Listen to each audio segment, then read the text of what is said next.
Hello friends, ನಾವಿವತ್ತು ಹಳೆಯ T ಪರೀಕ್ಷೆಯಲ್ಲಿ ಕೇಳಿದಂತ ಪ್ರಶ್ನೆಗಳನ್ನ ಬಿಡಿಸ್ತಾ ಇದ್ದೀವಿ. ಪ್ರಶ್ನೆ ಹೇಗಿದೆ ನೋಡಿ. ಒಂದು ದ್ವಿಚಕ್ರ ವಾಹನವು 1 ಲೀಟರ್ ಪೆಟ್ರೋಲ್ಗೆ 45 ಕಿಲೋಮೀಟರ್ ದೂರ ಚಲಿಸುತ್ತದೆ. ಅದೇ ವಾಹನವು 3.29 ಲೀಟರ್ ಪೆಟ್ರೋಲ್ಗೆ ಚಲಿಸುವ ದೂರ ಎಷ್ಟು ಅಂತೇಳಿ ಕೇಳ್ತಾ ಇದ್ದಾರೆ. ಹಾಗಾದ್ರೆ ಈ ಲೆಕ್ಕವನ್ನು ನಾವು ಏಕಾಂಶ ಪದ್ಧತಿ ಮುಖಾಂತರ ಬಿಡಿಸೋಣ. ನೋಡಿ, 1 ಲೀಟರ್ ಪೆಟ್ರೋಲ್ಗೆ ಆ ಒಂದು ದ್ವಿಚಕ್ರ ವಾಹನ 45 ಕಿಲೋಮೀಟರ್ ದೂರ ಚಲಿಸ್ತಾ ಇದೆ. ಹಾಗಾದ್ರೆ ಇದನ್ನ ಯಾವ ರೀತಿ ಬರ್ಕೋಬೇಕಂದ್ರೆ, 1 ಲೀಟರ್ಗೆ ವಾಹನವು ಚಲಿಸುವ ದೂರ ಎಷ್ಟು ದೂರ ಹೋಗ್ತಾ ಇದೆ? ಅದು 45 ಕಿಲೋಮೀಟರ್. ಹಾಗಾದ್ರೆ ಮುಂದೇನು ಕೇಳ್ತಾ ಇದ್ದಾರೆ? ಅದೇ ವಾಹನವು 3.29 ಲೀಟರ್ ಪೆಟ್ರೋಲ್ಗೆ ಎಷ್ಟು ದೂರ ಹೋಗ್ತಾ ಇದೆ? ಹಾಗಾದ್ರೆ 3.29 ಲೀಟರ್ಗೆ ವಾಹನವು ಚಲಿಸುವ ದೂರ ಎಷ್ಟು ಅಂತೇಳಿ ಕೇಳ್ತಾ ಇದ್ದಾರೆ. ನೋಡಿ, ಇಂತಹ ಲೆಕ್ಕಗಳಿಗೆ ನಾವು ಏಕಾಂಶ ಪದ್ಧತಿಯ ಲೆಕ್ಕಗಳಂತೇಳಿ ಕೇಳ್ತಾ ಇದ್ದೀವಿ.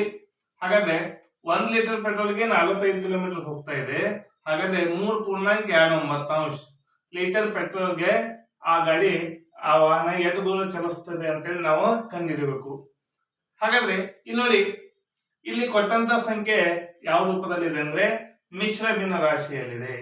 ಹಾಗಾದ್ರೆ ಈ ಮಿಶ್ರ ಭಿನ್ನ ರಾಶಿಯಲ್ಲಿದ್ದಂತ ಸಂಖ್ಯೆಯನ್ನ ನಾವು ವಿಷಮ ಭಿನ್ನ ರಾಶಿಗೆ ಪರಿವರ್ತನೆ ಮಾಡ್ಕೋಬೇಕು. ನೋಡಿ, 3.29 ಯಾವ ರೀತಿ ಅಂದಾಗ ಈಗಾಗಲೇ ನಮಗೆ ಭಿನ್ನ ರಾಶಿಗಳ ಬಗ್ಗೆ ಮಾಹಿತಿ ಇರಬೇಕಾಗ್ತಾ ಇದೆ. ಮೇಲಿನ ಸಂಖ್ಯೆಗೆ ಅಂಶ ಅಂತ ಕೇಳ್ತೀವಿ, ಇದಕ್ಕೆ ಛೇದ ಅಂತ ಕೇಳ್ತೀವಿ, ಇಲ್ಲಿರುವಂತ ಸಂಖ್ಯೆಗೆ ಪೂರ್ಣಾಂಕ ಅಂತೇಳಿ ಕೇಳ್ತೀವಿ. ಹಾಗಾದ್ರೆ ಈ ಮಿಶ್ರ ಭಿನ್ನ ರಾಶಿಯಲ್ಲಿ ಇದ್ದಂತ ಸಂಖ್ಯೆಯನ್ನ ವಿಷಮ ಭಿನ್ನ ರಾಶಿಗೆ ಮಾಡಬೇಕಾಗಿದೆ, ಪರಿವರ್ತನೆ ಮಾಡಬೇಕಾಗಿದೆ. ಹಾಗಾದ್ರೆ ಛೇದದಲ್ಲಿರುವಂತ ಸಂಖ್ಯೆಯನ್ನ ಛೇದದಲ್ಲಿಯೇ ಬರ್ಕೋಬೇಕು. ಆಮೇಲೆ ಇನ್ನು ಅಂಶದಲ್ಲಿ ಬರೀಬೇಕಂತ ಸಂಖ್ಯೆಯನ್ನ ನೋಡಿ ಯಾವ ರೀತಿ ಅಂದ್ರೆ ಈ ಸಂಖ್ಯೆ ಇದನ್ನ ಗುಣಿಸ್ಬೇಕು. ಹಾಗಾದ್ರೆ ನೋಡಿ, 9 ಎಷ್ಟು? 27. ಇದನ್ನ ಗುಣಿಸಬೇಕು. ಹೌದಾ? 27 ಆಯ್ತು. 27ಕ್ಕೆ ಇದನ್ನ ಕೂಡಿಸಬೇಕು. ಹಾಗಾದ್ರೆ 27ಕ್ಕೆ 2 ಕೂಡಿಸಿದಾಗ ಎಷ್ಟಾಯ್ತು? 29 ಲೀಟರ್. 29 ಲೀಟರ್ ಅಂತೇಳಿ ಆಗ್ತಾ ಇದೆ. ಹಾಗಾದ್ರೆ 3.29 ಲೀಟರ್ ಅಂದ್ರೆ 29.9 ಲೀಟರ್ ಅಂತೇಳಿ ಬರ್ತಾ ಇದೆ. ಈಗ ಇದು ವಿಷಮ ಭಿನ್ನ ರಾಶಿಯಲ್ಲಿ ಬಂತು. ಇದರ ಬದಲಿ ನಾವು ಇದನ್ನ ಬರ್ಕೋಬಹುದು. ಹಾಗಾದ್ರೆ ಯಾವ ರೀತಿ ಅಂದಾಗ ನೋಡಿ, ಇಲ್ಲಿದ್ದಂತ ಸಂಖ್ಯೆ ಅಂದ್ರೆ ಈ ಸಂಖ್ಯೆ. ಹೌದಾ? ಈ ಸಂಖ್ಯೆಯನ್ನ ಗುಣಾಕಾರ ಮಾಡಬೇಕು. 29.9 ಆಮೇಲೆ ಇಲ್ಲಿ ಯಾವ್ದಿದೆ? 45. ಹಾಗಾಗಿ ಇಲ್ಲಿದ್ದಂತ ಸಂಖ್ಯೆಯನ್ನ ನಾವಿಲ್ಲಿ ಏನ್ ಮಾಡ್ಬೇಕಾಗಿರ್ತಾ ಇದೆ? ಭಾಗಿಸಬೇಕು. ಹೌದಾ? ಈ ರೀತಿಯಾಗಿ ಲೆಕ್ಕವನ್ನ ಬರ್ಕೋಬೇಕು. ಈಗ ಇಲ್ಲಿ ಮೇಲೆ ಕೆಳಗೆ ಸಂಖ್ಯೆಗಳಿದ್ದಾಗ ಇವುಗಳನ್ನ ನಾವು ಏನ್ ಮಾಡಬಹುದು? ಭಾಗಿಸಬಹುದು ಅಥವಾ ಕಡ್ತಾ ಹೊಡಿಬಹುದು. ಈಗ ನೋಡಿ, ಇಲ್ಲಿ 45 ಇದೆ, ಇಲ್ಲಿ 9 ಇದೆ. ಹಾಗಾದ್ರೆ ಇವೆರಡೂ ಸಂಖ್ಯೆಗಳು 9ರ ಮಧ್ಯದಿಂದ ಕಟ್ತಾ ಹೋಗ್ತಾ ಇದ್ದಾವೆ.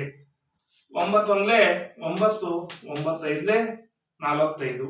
ಹೌದಾ? ಈಗ 29 ಗುಣಿಸು 5. ಹಾಗಾದ್ರೆ 29 ಗುಣಿಸು 5 ಎಷ್ಟಾಗ್ತಾ ಇದೆ? 5 9ಲೆ 45, 4 5 ಆಡ್ಲೆ ಎಷ್ಟಾಗ್ತಾ ಇದೆ? 5 9ಲೆ 45, 4 ಆಯ್ತು. 5 ಆಡ್ಲೆ 10, 10ಕ್ಕೆ 4 ಕೂಡಿಸಿದಾಗ 14. ಅಂದ್ರೆ 145 ಕಿಲೋಮೀಟರ್. ಎಷ್ಟು ಬಂತು ಉತ್ತರ? 145 ಕಿಲೋಮೀಟರ್ ಅಂತೇಳಿ ಬರ್ತಾ ಇದೆ. ಹಾಗಾದ್ರೆ ನಮ್ಗೆ ಇಲ್ಲಿ ಅವ್ರು ಏನ್ ಕೇಳ್ತಾ ಇದ್ದಾರೆ? ಆ ವಾಹನವು, ಆದ್ದರಿಂದ ಆ ವಾಹನವು 3.29 ಲೀಟರ್ಗೆ ವಾಹನವು